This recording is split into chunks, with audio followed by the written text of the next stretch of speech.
greed works. From the director of Platoon, Wall Street. New info, I don't care where or how you get it. I could lose my license. $100 million, buddy. What do you say we get a suite at the Carlyle? He doesn't know the difference between corporate raiding and insider trading. The SEC does. This is heavy, bud. You're gonna make a lot of money, pal. Michael Douglas, Charlie Sheen, Wall Street, rated R.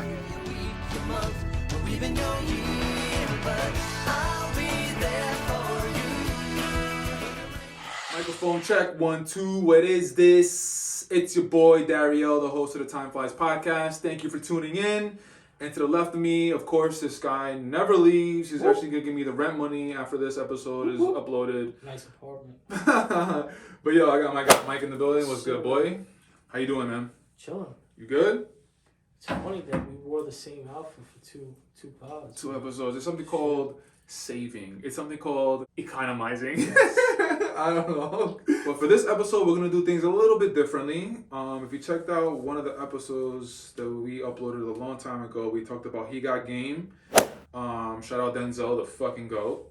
But we just talked about stuff about the movie that we liked. We talked about the acting in that movie. And we're going to kind of go in the same route with this episode. Yeah. And for this episode, we're going to talk about a bona fide classic. Oh, yeah. I know there's always a fucking argument with you and me about classic, hood classic. This is a classic. This is a... Oliver Stone. Yeah. His finest. Oliver Stone film, fucking classic. 1987, I believe. Yes, 1987. So yeah, you guys can see behind us, we got the poster for Wall Street starring Michael fucking Douglas. We got a young Charlie Sheen. Stud. We got the girl in the movie, her name is Daryl Hannah. Yeah, Daryl Hannah plays Charlie Sheen's girlfriend. One hit wonder. Martin Sheen is in the movie, who plays Charlie Sheen's father in the movie, Life Imitating Art, or the other way around, whatever. So yeah, I mean, for the listeners and viewers, if you guys have not checked this movie out, definitely, sure. Super recommend watching this movie. Like I said, it came out in 1987, and yeah, it definitely has some moments in the movie that shows you. Very 80s, but this was also peak New York City, Wall Street mania. Like, it's very rare that, like, you have a movie that captures the time period in the time period, and then you look back on it, and it's like, holy shit. Yeah. Wall Street was that. This is Coke and all that. But they catch moments in real time, and that's what Wall Street did. They caught the mania that was going on in New York City with Wall Street at that time. The fucking scandalous behavior, the money hand over fist, the drugs, they caught it. They caught it all. Oliver Stone did a masterful job of capturing New York in its fucking essence at this time. Drugs, the money, the fucking greed. Of course, we're going to get into the greed is good later on. But everything about this movie is just perfect. And yeah, there are moments where it's dated, the technology's dated, the fashion. That's okay. Yeah, but if you take a step back and you just take a look at the overall message from the movie, it still applies to today. Yeah. Still applies to today. Before we dive deep into the movie and we break down acting and different scenes and all that good stuff, for the listeners and viewers, I kind of want to give you a little bit of a description of the movie, if you will.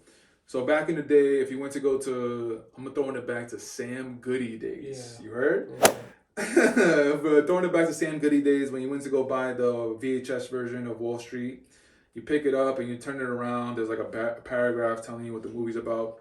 So I came up with one on my own. So mine is Bud Fox, who is Charlie Sheen's character, a stockbroker who is willing to do anything to start playing with the big boys. And he luckily befriends Gordon Gekko, played by Michael Douglas, who is the top dog on Wall Street. Once he befriends him, he soon starts to realize that staying within Gekko's good graces is harder than it seems. Hey, Mr. Robert and Ebert in the building. Talk. I'm not gonna lie, it took me a while to come up with that. It's alright. Okay, it took me a while to come up with that. So now that we give you a description of the movie, now I want to pick your brain. The first thing that I want to ask you, who do you think had the best performance in this movie? We know who had the best performance. There's question? There's only one generational character in this movie that transcended time, and that is Mr. Gordon Gekko, Michael Douglas. Michael Dick Swinging Douglas himself. This guy's got a fucking hammer. That character, I think he embodied that persona so well, and Insane. That's why it's stood the test of time. Like, people still make reference to Gordon Gekko, you know, as a fictional character that wasn't so fictional. It was only the name, but there's plenty of guys that were really like that, and I think that's why it resonated the way it did. You mean DJ Drama? He really like. I'm fucking at you. That really stumped you. Yeah. My bad. Yeah, no, man, I'm with you, man. Definitely no question. Best performance goes to Michael Douglas. I think you said it perfectly. He just personified Gordon Gekko to his and everything like we imagine that guy to be. Yeah. The greed is good, all that shit. That's exactly who we imagine. Womanizer, all that shit. Yeah. All of it. But this is where it gets interesting. I want to ask you who to you had the second best. If you want to go one of two ways. You can either go the second best performance of the movie, or you can pick someone who had a surprising performance that really, like, oh wow, okay, he actually did a really good job. No one's really talking about that person, but he actually did a really good job. No doubt, the second best performance was Bud Fox, was Charlie Sheen, because then winning, because then that also, I mean, this sets off a Charlie Sheen era. Like he kind of has his little run in the late '80s and early '90s, but I think if we're talking about like sleeper cells, almost like sleep, I think Charlie Sheen's father, Martin Sheen, had that. I'm right with you, dog. Those scenes were so pivotal in the movie. They might have been, little dialogues, but they said a lot. Like they gave you a lot of context. So I'm rolling with Martin Sheen as the sleeper pick. Yeah, as far as like second best, I think it's kind of hard for anybody else to be in the conversation. Like the movie is on Charlie Sheen and Michael Douglas's back. So the answer is kind of obvious, Charlie Sheen for second best performance. But yeah, man, as far as surprise performance, and the thing is, like, I was watching it earlier today in preparation for the pod. Martin Sheen, he doesn't have a lot of scenes in the movie. No. And like, he has like, I think two, honestly, I think it's only one. What I was going to say is that I think he only has one scene where he's really in it, and that's the scene where Charlie Sheen's character, Bud Fox, gets his father, and he gets like the other managers of the Blue Star Airlines in a meeting with Gordon Gekko. Yeah. That's what he's in it. He's in it, and you see him like throughout the whole scene. Right. And then the other scenes is kind of like Bud Fox has lunch with his father for like 2 minutes. Bud Fox, he goes gives money to his dad where he's working for like 2 minutes. But that first scene with his father where they're having lunch, it gives you necessary context where there's this I think I know what you're talking generational difference. There's the blue collar versus the white collar.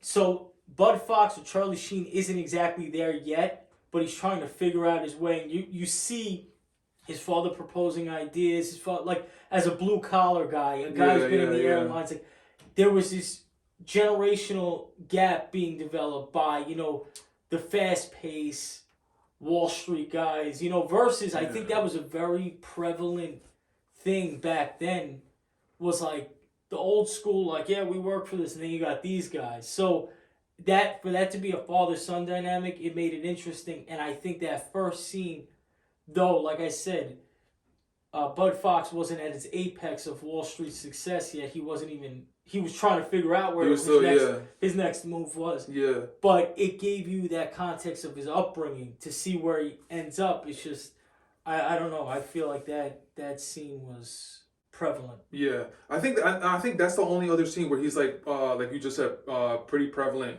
in the scene, where he's obviously the second main actor in the scene. So I think you're right about that. But now we talked about the second best performance or the surprise performance. Now, as far as best scene, if you could pick one scene. You know what? Let's exclude the Greed is Good scene, because that scene insane. He won an Oscar for that scene itself, so that's granted. For lack of a better word, is good. Greed is right. Greed works.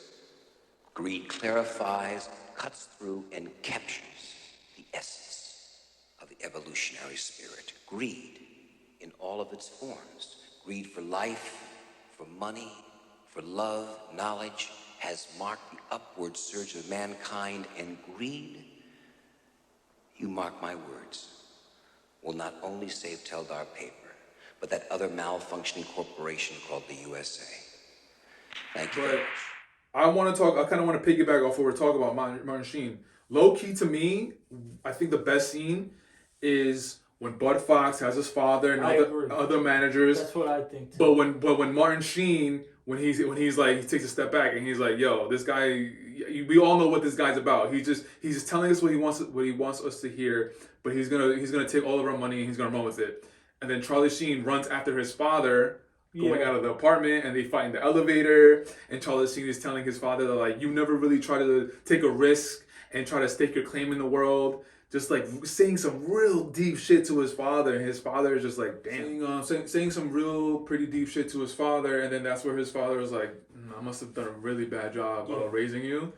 And then that fight leaks out into the street, and then that's where Charlie Sheen has a soliloquy, and he's like, yeah, you're men. You're fucking men. But what if your compass is off for one time and Gordon Gekko is actually right about all this, and you're going to miss it, and all of your other friends are going to be on the boat, and you're going to be... Like, that scene, bro, was like... That shit was pretty fire, bro. No, it was. And since we agree on what the best scene outside of the Greed is Good scene, I'll give you the worst scene easily. What is it? What's the worst scene? It's the fucking fight scene. The fight scene. You want to talk about... What fight scene? At the end. When they're fist fighting in, like, fucking... Oh, the... You want to talk about, like, the peak... So, obviously... Wait, why was it so bad to you? It was... You want to talk about dated elements of the movie. Okay. Right? There's nothing more dated from the fucking... The fight sequence to the music. Everything about it was so fucking bad and cringeworthy. And I mean... The acting was even bad? It was just terrible. I mean, it wasn't... It's... Like, at that moment, you're not necessarily looking at the acting, but just, like, the sequence of the fight. Like, you have two fucking suits just duking it out, like, to the blood and tears in fucking whatever fucking park that was. That was definitely Central Park. Yeah, I think so, too. It's funny how you say the dated, because right after Charlie Sheen gets fucking mollywopped by Michael Douglas, he walks into a tavern on the green. Yeah. Yeah, so that was definitely the restaurant in its heyday. Damn, really? I did not know you were gonna go there. That's so interesting. One of the worst scenes, if I could think off the top of my head, I don't know if it's a worst scene, but it's definitely cringe. It's just when Charlie Sheen and his girl are like having sex. Yeah. It's just like way too produced.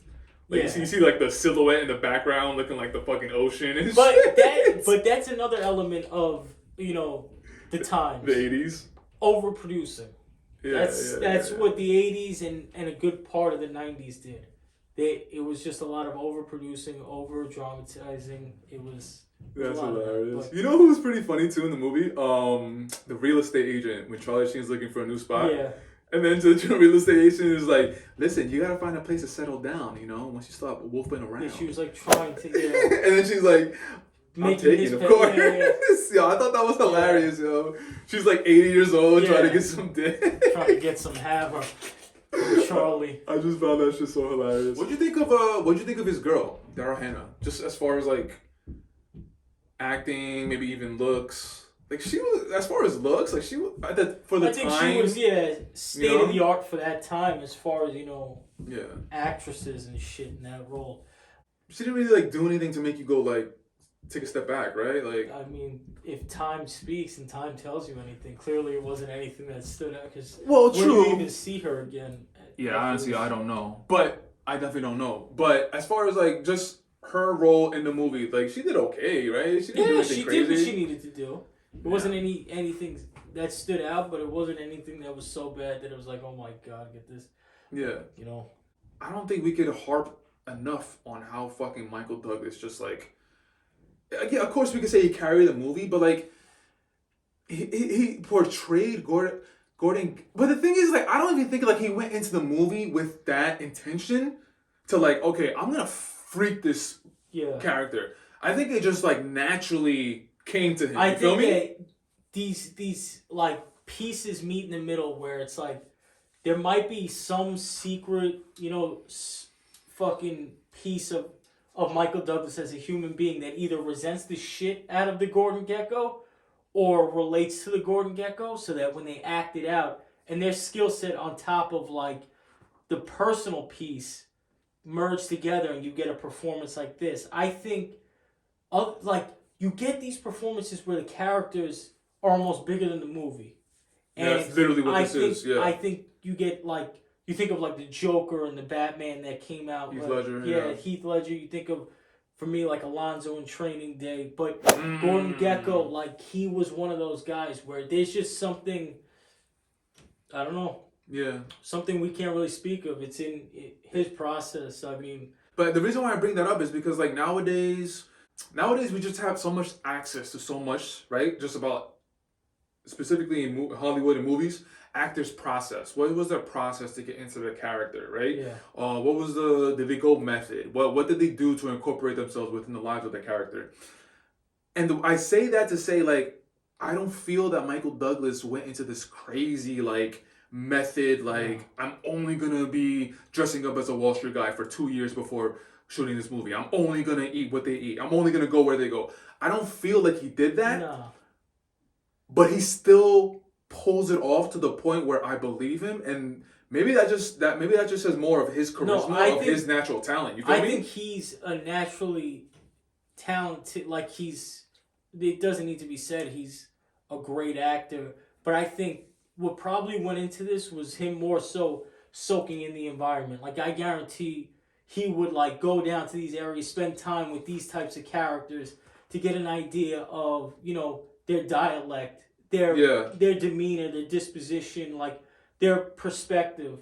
And he takes all this, and in his actor brain, his thespian brain, he develops it into this one fucking, you know, embodiment, which is Gordon Gekko. And because he is such a skilled and great actor, he pulls it off with such persuasion. Every time he's on screen, I'm just like, there's nothing corny about what he's saying. There's nothing dated about what he's saying. No. Everything is just like, yeah. Easily, literally take the words that he's saying, apply it to today, and it's like, yep, I could definitely learn from this guy. Yeah. I kind of want to throw something a little out of left field. So if you listeners and viewers, if you watched and listened to the He Got Game episode, we talked about sequel talk. We talked about, like, what would a sequel look like if there would ever be a sequel. Now, in this case, there actually was a sequel with the fucking God behind us, Shia. Strictly acting. I'm not talking about personal stuff. Anyway, there was a sequel to this movie, Wall Street Money Never Sleeps. It came out, I believe, in 2010. Shia LaBeouf initially plays the Bud Fox role, who's a young stockbroker on the up and come up. Michael Douglas at the time, he literally just comes out of jail for insider trading, which Bud Fox in this movie busted him for. So I want to go with this in both ways. First and foremost, let's talk. Let me hear your ideas of a sequel if the actual sequel that exists never happened. Follow? Yeah. So, like, just what does that look like for you? What does that world look like at the end of this Wall Street, 1987? They couldn't. There's nothing you can do at this point. Without it being, like, in my opinion, without it being corny or overdone, there's nowhere you could really go at the conclusion of this movie. You can go down the route that they tried to go in 2010, and it's just like the extension of Gordon Gekko. Which they succeeded. I don't give a fuck what anyone says. They succeeded. We'll get into that. Yeah, I mean, okay, so the end of this movie, literally what the last thing we see Charlie Sheen's character, Bud Fox, walking into the courthouse. Yeah. Because he's about to get indicted for insider trading, all that shit. But he ratted out Michael Douglas, so he's probably going to get less time in jail. Whatever. That's the last thing we see.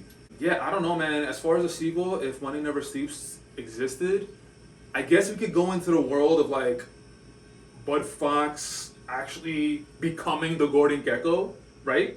But see, that's too, like, become the hero to become the villain again.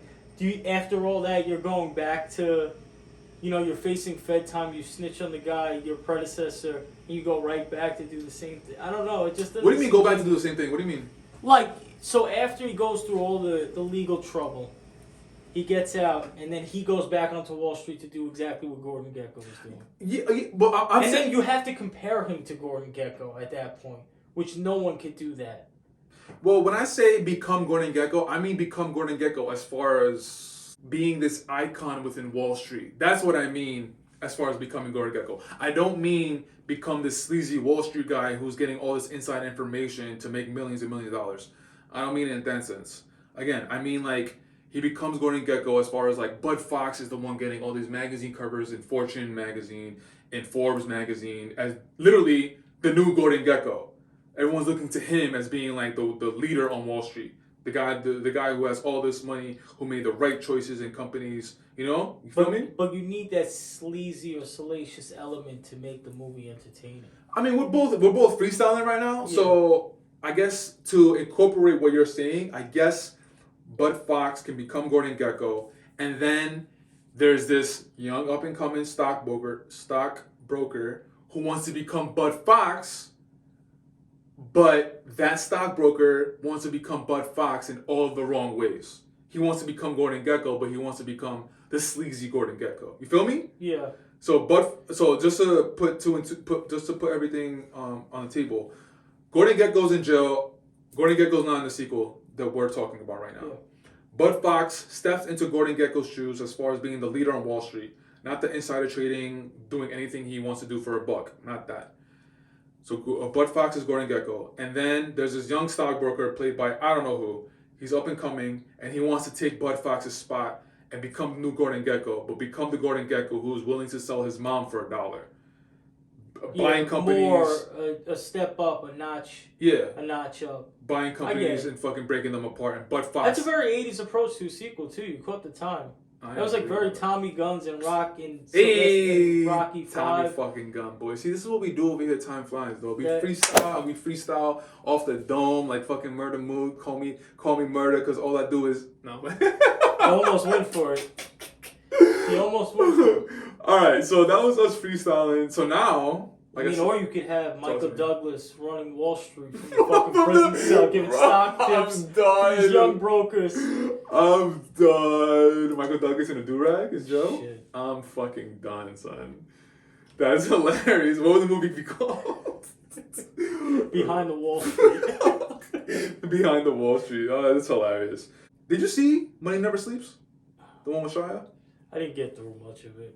Okay, so you tried. You didn't even finish it? After I discovered Wall Street for the first time, I forget when that was, I tried and no. Because, once again, this movie captured a moment that can't, like... 100%. You know, obviously, the obvious comparison and the closest we've come is The Wolf of Wall Street with Leo, and because that's, you know, that's Scorsese, that's Leo, like that, but, I mean, nothing caught it in real time like Wall Street, so...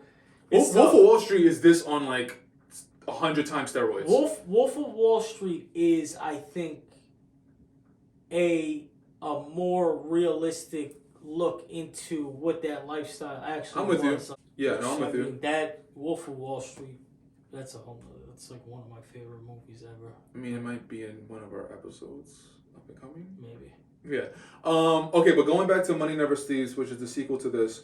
So, okay, man, let me get my shit off. So, I think they did a good job, but of course, this movie is such a fucking classic, and it's ingrained in so many people's minds that it didn't have a shot. It didn't have a shot for people to even look at that movie and see what it did to be able to stand on its own. First of all, Shia LaBeouf is going up against Bud Fox, who behind Gordon Gekko is another iconic character off of this movie. Yeah. Shia LaBeouf is going up against that. You got Michael Douglas reprising his role as Gordon Gekko. Shia LaBeouf's a better actor than Charlie Sheen, though. But see, that's what I got you in the fucking pod, bro. That's what I'm talking about. Oh yeah, definitely. But you got Michael Douglas reprising his role as Gordon Gekko. So yeah, that'll definitely get your butt in the seat. But like Michael Douglas has to live up to his first performance as Gordon Gekko. He's always gonna lose. He's always losing going up against that. Yeah. So there's a lot of things going up against them. So now if you take a step back and you just see what they tried to do and what they tried to bring to the audience, I liked it. I appreciated it. I think Shia did a great job. And going back to what I was talking to a little bit earlier about Michael Douglas, and like I didn't feel like he went super method. Shia did go method because that's what he does. Even though he doesn't like calling it method, but that's what he does. So what he ended up literally shadowing these fucking stockbrokers, living with them, going to clubs with them after work, going to the office with them. And it's funny because after Shia shadowed them, the people that he was shadowing actually went to jail because they got caught for insider trading. It's fucking insane. But yeah, so Shia did all that work, and I remember in the interviews that he was doing in promotion for the movie, he was just saying how like, yo, if you're not prepared for this role, the way these people talk, it could start sounding like Star Wars talk. Where people are talking about... That's what I mean about mastering the dialect of the way, you know... The sequel, Money Never Sleeps, came out in 2010. So I feel like in 2010, you kind of couldn't do what Michael Douglas seems like he did, which is just natural talent oozing off him. You kind of have to put this work in to make the audience believe that, like, you're about this. You feel me? Yeah. So it's a different time. Different times, After exactly. the recession, there's just a lot that goes into it. Yeah, there's a lot that goes into that. But yeah, listen to Shia. He's like, that's what he did. He went method and he roomed with those stock brokers. And yeah, like he had to learn the lingo because if he didn't understand what they were saying, then like just when he was acting and when they were actually shooting the movie, if he was just saying the words, he wouldn't even believe himself talking. So he needs to know exactly what he's talking about, all these like contingencies and all these like Wall Street lingo, all that Wall Street lingo talk. All that bullshit. Yeah.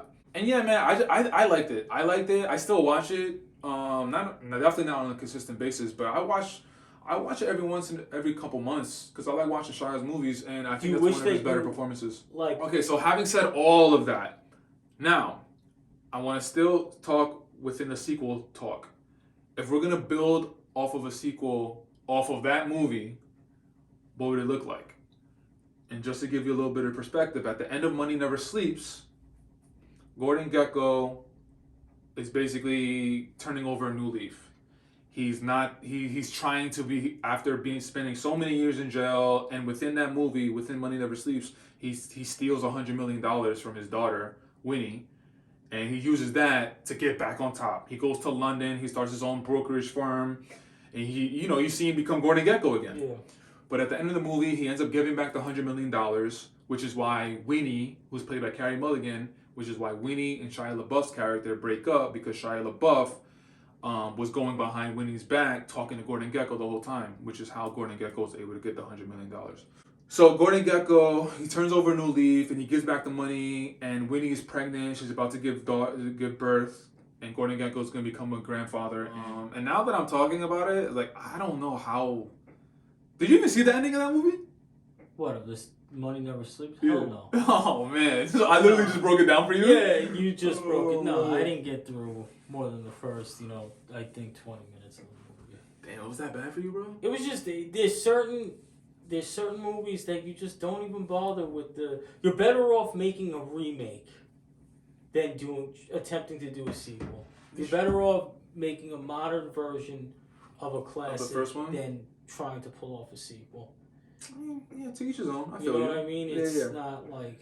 Well, since you didn't see the ending of that one, I guess I'm on my own. I don't know where I would go with that. Is Gordon Gekko... I guess you could go corny. Like, in part 3, Gordon Gekko is like this nice grandfather. He loves life. But then who's watching that? I'm watching it. Because Shia's going to be... Wait, hold on. So Gordon is happy in life, right? Granddaughter, grandson, whatever. And he's just content with life. But something happens, I don't know, maybe there's another recession.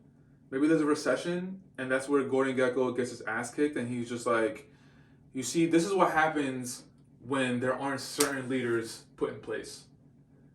And maybe that gets him going to go back. I mean, full Bernie Madoff or some shit. Yeah, it's kind of corny, but it's just like, yeah, it motivates him to be like, yo, this is why you guys fucking needed me. This is why, and this is why in 1987 when I had that speech about tell dark paper and saying greed is good, this is exactly what I meant.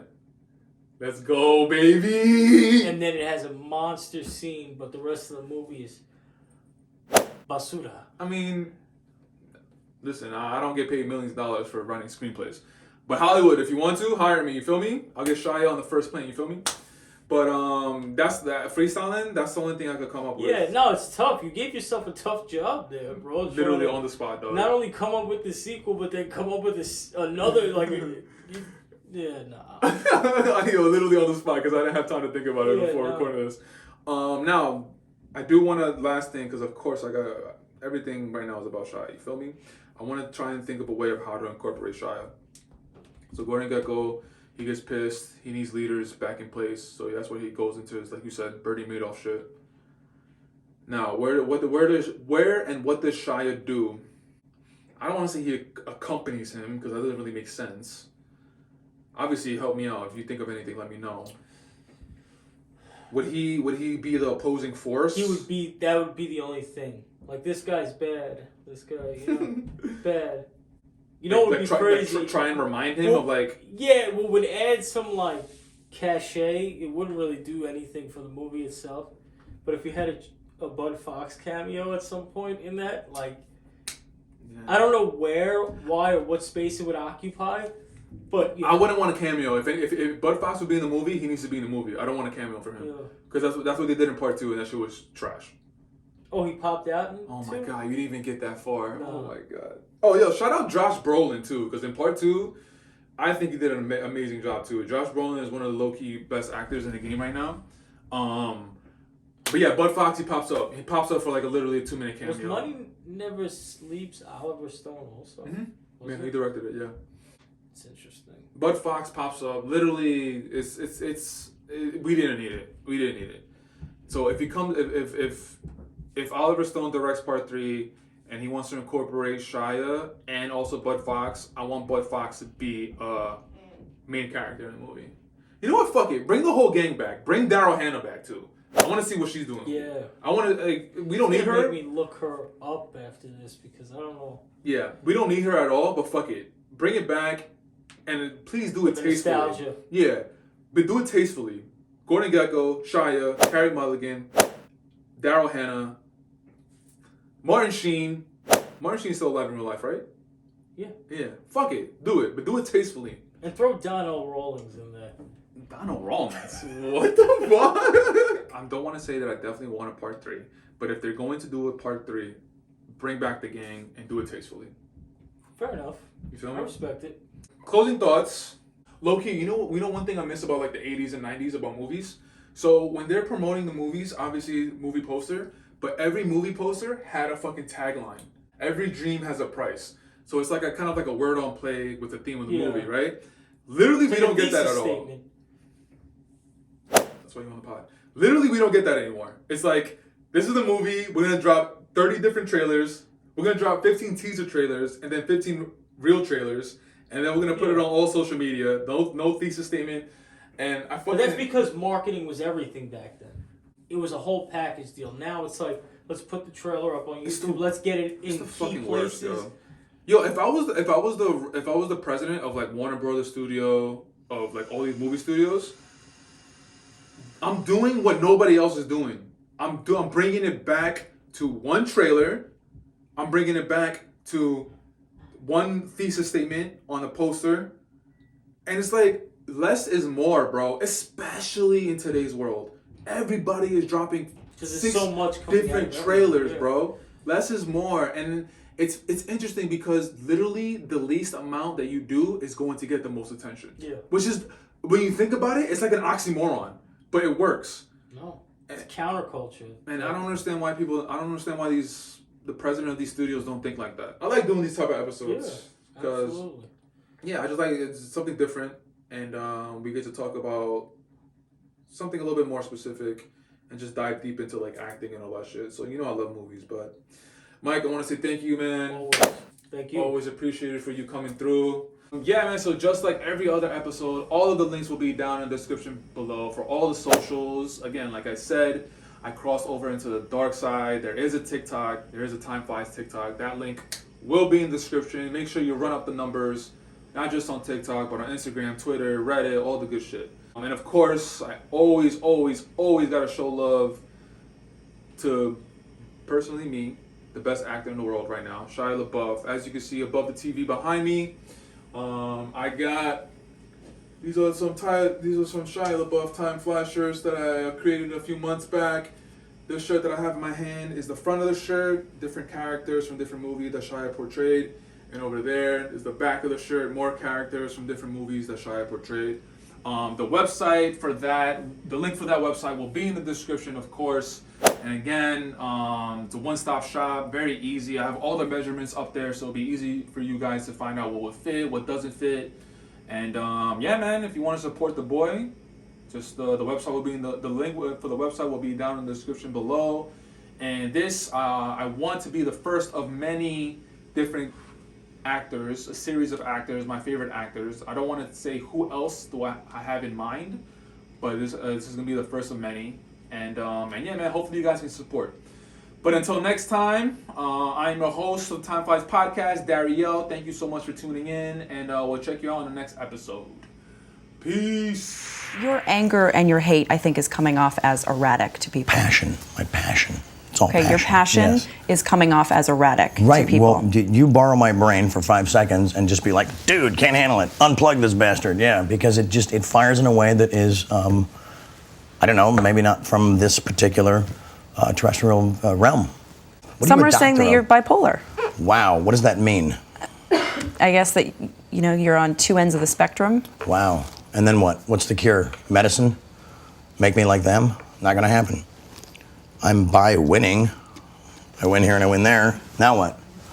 If I'm bipolar, aren't there moments where a guy like crashes and like in the corner, like, oh my God, it's all my mom's fault? Shut up.